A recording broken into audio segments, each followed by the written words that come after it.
যায় আসে মন খারাপে। নমস্কার বন্ধুরা, আজ বানালাম লতি চিংড়ি। তো প্রথমে চিংড়ি মাছগুলো ধুয়ে ওটার উপর অল্প হলুদ অল্প নুন দিয়ে ভালো করে মেখে রেখে দেব। তারপর কচি লতিগুলোকে কেটে রেখে দিয়েছিলাম একটা বাটিতে।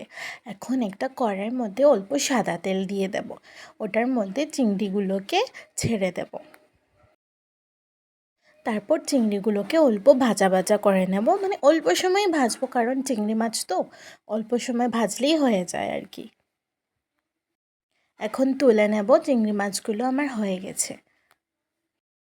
এখন আবার ওই কড়াইতে অল্প আবার সাদা তেল দিয়ে দিলাম, আর কুচিয়ে রাখা দুটো পেঁয়াজ ছেড়ে দিলাম ওটার মধ্যে। পেঁয়াজগুলোকেও অল্প ভালো করে ভাজা ভাজা করে নেব। অল্প ভাজার পরে পেঁয়াজগুলোকে ওটার উপরে লতিগুলোকে ছেড়ে দেব। তারপর লতিগুলোকেও ভালো করে নাড়াচাড়া করে নেব, আর 2-3টা কাঁচা লঙ্কা দিয়ে দিলেই হবে আর কি।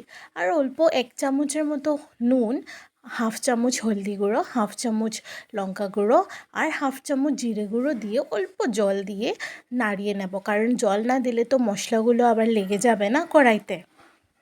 তারপর ঢাকা দিয়ে রেখে দিলাম অল্প সময়, 10 মিনিটের মতো ঢাকা দিয়ে রেখে দিয়ে উঠিয়ে নিলাম। লতিগুলোও সিদ্ধ হয়ে যাবে।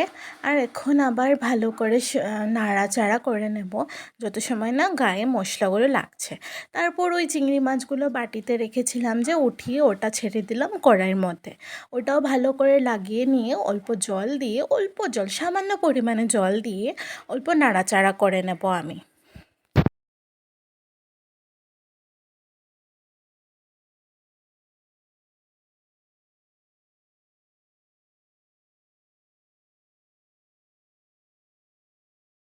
আমার রান্নাটা শেষ হয়ে গেছে।